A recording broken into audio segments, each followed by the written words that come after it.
Gayatri Sairam channel కి స్వాగతం. శ్రీ గురు చరిత్ర 43వ అధ్యాయము. శ్రీ గణేశాయ నమః, శ్రీ సరస్వత్యై నమః, శ్రీ గురుభ్యో నమః.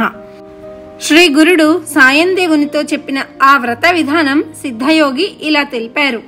ఈ అనంత వ్రతము ఆచరించడం వలన ఎందరికో అభీష్టాలు సిద్ధించాయి. దీని వలన ధర్మరాజు తాను కోల్పోయిన రాజ్యమంతా తిరిగి పొందగలిగాడు. పాండుపుత్రుడైన ధర్మరాజు కపటజూదంలో ఓడిపోయి తన తమ్ములను ద్రౌపదిని తీసుకుని ఘోరమైన అడవి ప్రాంతాలకు వెళ్లి ఎన్నో కష్టాలు అనుభవించాడు. అయినప్పటికీ వారంతా శ్రీకృష్ణుడే తమకు గతి అని దృఢంగా విశ్వసించారు.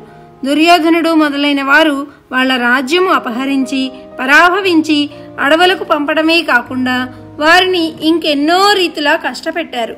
వారు కడుపు నిండా భోజనమైనా లేక బాధపడుతూ ఉంటే వారి పుణ్యం కూడా నశింపజేయమని దూర్వాస మహర్షిని పురుగొల్పి వారిపైకి పంపారు.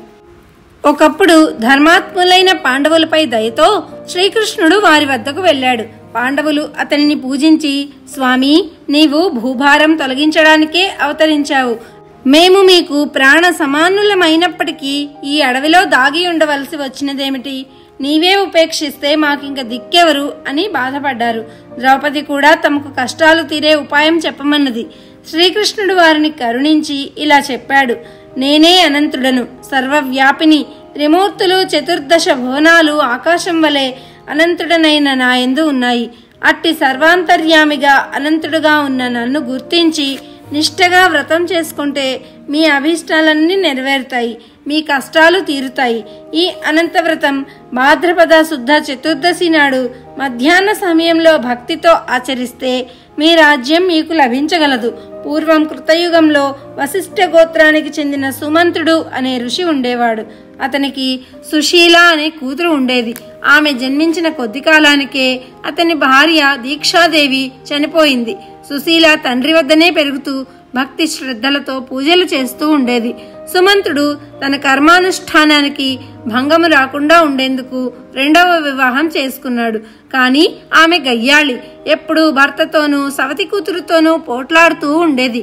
కొంతకాలానికి సుమంతుడు తన కుమార్తెను వేదశాస్త్ర పారంగతుడైన కౌండిన్యునికి ఇచ్చి వివాహం చేశాడు. కాని అతని భార్య పెట్టే బాధలకు ఓర్వలేక కౌండిన్యుడు వేరొక చోట కుటీరంలో కాపురం ఉండదలిచాడు.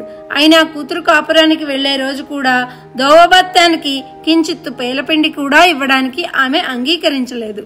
ఎలాగో ఆమె చూడకుండా సుమంతుడు కొద్ది గోధుమ పిండి మాత్రం ఒక ఆకులో కట్టి ఇచ్చి వారిని సాగనంపాడు.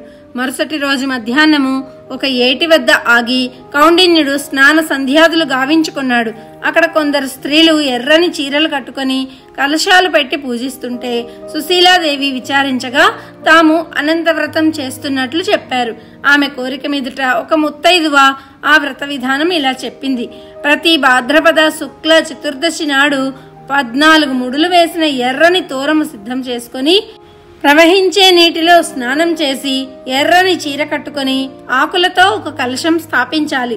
ఒక కొత్త వస్త్రం మీద గంధంతో అష్టదళ పద్మము గీచి దానిపైన దర్భలతో చేసిన సర్పాకృతిని ఉంచి శేషసాయి అయిన చతుర్భుజిని ద్వాదశాక్షరి మంత్రంతో కాని పురుష సూక్త విధానంతో కాని యథాశక్తి పూజించాలి. తరువాత ఆ తోరము కుడి చేతికి కట్టుకుని పాత తోరం విసర్జించాలి. తరువాత గోధుమ పిండి వంట నివేదించి దక్షిణతో సహా ఒక వేద విప్రునికి దానం ఇయ్యాలి. తరువాత యథాశక్తి బ్రాహ్మణులకు భోజనం పెట్టాలి. ఇలా 14 సంవత్సరాలు చేశాక 14 కుండలు దానమిస్తే అన్ని పురుషార్థాలు సిద్ధిస్తాయి. ఇలా చెప్పి ఆ ముత్తైదువ సుశీలాదేవి చేత కూడా అనంత వ్రతం చేయించింది. తరువాత ఆమె తన భర్తతో కలిసి బయలుదేరింది. ఆ వ్రత మహిమ అన్నట్లు దారిలో ఒక పట్టణంలోని పౌరులు ఆ దంపతులకు ఎదురొచ్చి వారిని అక్కడే ఉండమని ప్రార్థించారు. అక్కడ కొంతకాలం కౌండిన్యుడు శ్రీమంతుడై సుఖంగా నివసించాడు. ఒక రోజున కౌండిన్యుడు తన భార్య చేతికున్న తోరము చూసి, ఇదేమిటి, నన్ను వశం చేసుకోవడానికి ఈ ఎర్రని తోరం ధరించావా ఏమి అని అడిగాడు. అది అనంత తోరమని, దాని మహిమ వల్లనే తమకు సిరి సంపదలు వచ్చాయని ఆమె చెప్పినా నమ్మకుండా అతడు దానిని త్రెంచి నిప్పుల్లో పడేశాడు. కొద్ది కాలంలో వారింట దొంగలు పడి సర్వము దోచుకుపోయారు. అప్పుడు కౌండిన్యుడు తన తప్పిదం గుర్తించి ఎలాగైనా అనంతుని దర్శించి ఆయనను శరణు పొందనిదే భోజనమైనా చెయ్యను అని శపథం చేసి అనంత అనంత అని కేకలు వేస్తూ ఒక అడవిలో వెతకసాగాడు. దారిలో ఒక చోట పూత కాయలు కాయని ఒక పెద్ద మామిడి చెట్టు చూశాడు. అదేమి చిత్రమో గాని దాని మీద ఒక పక్షైనా వాలలేదు. కౌండిన్యుడు అనంతుడు ఎక్కడా అని అడుగగా ఆ చెట్టు నాకే ఆయన దర్శనం లభించలేదు అని చెప్పి నీకు కనిపిస్తే నా దుస్థితి గురించి ఆయనకు నివేదించు అని చెప్పింది. ఆ ముని మరొక చోట ఒక గడ్డి పరకైనా కొరకని ఆవును దూడను చూసి వాటిని అడిగాడు. అవి కూడా అలాగే చెప్పాయి. మరొక చోట అటువంటి ఆంబోతే కనిపించి అలానే చెప్పింది. ఇంకొంత దూరం వెళ్ళాక కౌండిన్యుడికి 2 కొలనులు కనిపించాయి. ఒకదానిలోని నీరు మరొక దానిలోకి ప్రవహిస్తున్నది. వాటి దగ్గర ఎక్కడా ఒక్క కొంగైనా వాలడం లేదు. అవి కూడా అనంతుని గురించి అతనికి అలానే చెప్పాయి. తర్వాత ఒక గాడిద ఒక ఏనుగు కనిపించి అనంతుడు తమకెక్కడా కనిపించలేదు అన్నాయి. చివరకు అలసిపోయిన కౌండిన్యుడు ఒక చోట కూలబడ్డాడు. అప్పుడు ఒక ముసలివాడు అతన్ని చెయ్యి పట్టి లేవతీసి అనంతుని చూపిస్తాను రమ్మని ఒక అందమైన పట్టణంలోని రాజభవనంలో సింహాసనం పైన ఉన్న ఒక సుందర విగ్రహుని చూపించాడు. కౌండిన్యుడు అతడే అనంతుడు అని తలచి అతన్ని స్తుతించి నమస్కరించాడు. అప్పుడు అనంతుడు అతనికి 4 పురుషార్థాలు శాశ్వత వైకుంఠ నివాసము వరంగా ప్రసాదించాడు. అప్పుడు కౌండిన్యుడు తాను అడవిలో చూసిన వింతలన్నింటినీ ఆయనకు చెప్పాడు. అనంతుడు ఇలా చెప్పాడు. పూర్వము ఒక విప్రుడు విద్వాంసుడై కూడా ఎవ్వరికీ విద్య నేర్పకుండా తన కాలమంతా శాస్త్రవాదాలతోనే గడిపాడు. అందుకనే అతడు మరుజన్మలో ఆ వ్యర్థమైన మామిడి చెట్టై అడవి పాలయ్యాడు. చవిటి నేలను దానమిచ్చిన వాడు మరుజన్మలో మేత మెయ్యని పశువు అయ్యాడు. శ్రీమంతులై కూడా కొంచెమైనా దానము చెయ్యని వాడు నీవు చూసిన ఆంబోతుగా జన్మించాడు. ఒకరికొకరు దానమిచ్చి పుచ్చుకున్న అక్కా చెల్లెళ్లే నీవు చూసిన ఆ 2 చెరువులు. క్రోధము వహించినవాడు గాడిదగాను మదించి విచ్చలవిడిగా ప్రవర్తించినవాడు ఏనుగుగాను జన్మించారు.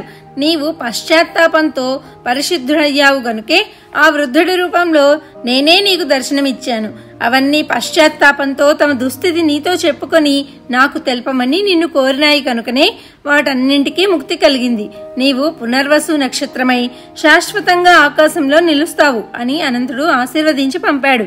అప్పటి నుండి సుశీలాదేవి కౌండిన్యుడు సుఖంగా జీవించి తర్వాత వైకుంఠానికి వెళ్లారు.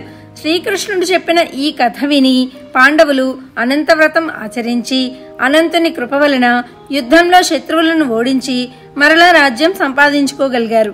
నమ్మి ఈ వ్రతం ఆచరించి సత్ఫలితము పొందని వారే లేరు. కనుక సాయందేవా నీవు కూడా నీ గోత్ర ఋషి అయిన కౌండిన్యుని వలె ఆ వ్రతం ఆచరించు. ముందు ముందు నాగనాథుడు అతని సంతతి వారు నిష్ఠతో ఈ వ్రతం ఆచరించి శ్రీ గురుని పూజించి అచ్చటి బ్రాహ్మణులకు సన్యాసులకు సంతర్పణ చేశారు. తర్వాత అతడు తన భార్యా బిడ్డలను ఇంటి వద్ద దించి వచ్చి తన జీవిత శేషమంతా గురుసేవలోనే గడిపి తరించాడు. అందువలనే నీకీనాడు కల్పవృక్షం వంటి శ్రీ గురు చరిత్ర లభించింది. అతడి వంశంలో జన్మించినందుకు నీవెంతో ధన్యుడవు అని సిద్ధయోగి చెప్పారు. ఇంతటితో 43వ అధ్యాయం సంపూర్ణం. శ్రీ దత్తాయ గురవే నమః. శ్రీ శ్రీపాద శ్రీ వల్లభాయ నమః. శ్రీ నృసింహ సరస్వత్యై నమః.